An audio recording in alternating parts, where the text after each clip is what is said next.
আপনার জীবনে কি জাহিদ ভাইয়ের আগে কোনো প্রেম এসেছিল? কিছু গল্প থাক না, নাই বা বললাম। আর অবশ্যই প্রত্যেকেরই একটা ১ম ভালোবাসা, ১ম প্রেম থাকে এবং সেটা খুব স্পেশাল। আমারও ছিল। আ আর এটুকু পর্যন্তই থাক না। আমার মনে হয় ওকে। এটুকুই সুন্দর। আপনার সাথে কয়েকজনকে জড়িয়ে আরকি মাঝে মধ্যে অনেকে অনেক ধরনের কথা বলেন। যেরকম পল্লব ভাই আপনাদের সময় মডেল ছিলেন। তার সম্পর্কে শোনা যায় যে তার সাথে আপনার প্রেম ছিল।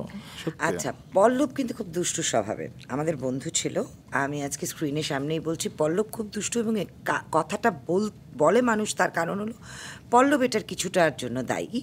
পল্লব সবসময় আমাদের মডেলিং ইয়েতে গিয়ে দুষ্টুমি করে বলত, "তোকে কিন্তু আমি বিয়ে করব।" এটা কিন্তু ও বলত। তো সত্যি কথা যদি তুমি জানতে চাও আমার কাছে, পল্লবের সাথে প্রেম তো দূরের কথা।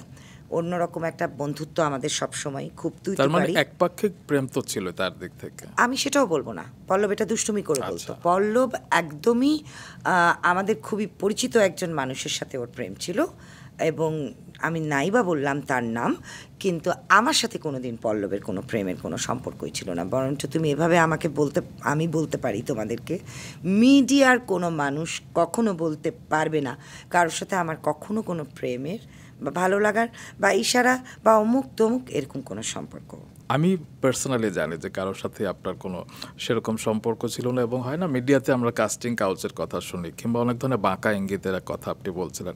আপনার দিকে কখনো সেই রকম কোনো ইঙ্গিত দেবার সাহসও কখনো কারো হয়নি। কারণ আপনি সেই ডিগনিটিটা ধরে রেখেছেন সবসময়। আমি সত্যিই কৃতজ্ঞ এবং সত্যি কথাই আসলে আমি কোনোদিনও কাউকে বলতেই পারবো না যে আমাকে কেউ কোনো বাজে ইঙ্গিত করেছে, মিডিয়ার কেউ। আমি এখানেও একটা টেলিভিশন চ্যানেলের সামনে বসে আছি।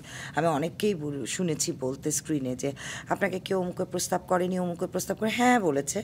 আমাকে তুমি জিজ্ঞেস করলে আমি বলতে পারবো না। কারণ আমাকে আজ পর্যন্ত কেউ এরকম কোনো বাজে ইঙ্গিত বা বাজে প্রপোজাল দিয়েছে আমি জানি না। হয়তো কেউ সাহস পায়নি বা কিছু, বা আমার ডিগনিটিতে বা কিসে আমি জানি না। আমার কোনো দিন এরকম কোনো এক্সপেরিয়েন্সই নাই যে ছিট্টে দৌড়ে আমার কোথাও বেরিয়ে যেতে হয়েছে কোথাও থেকে।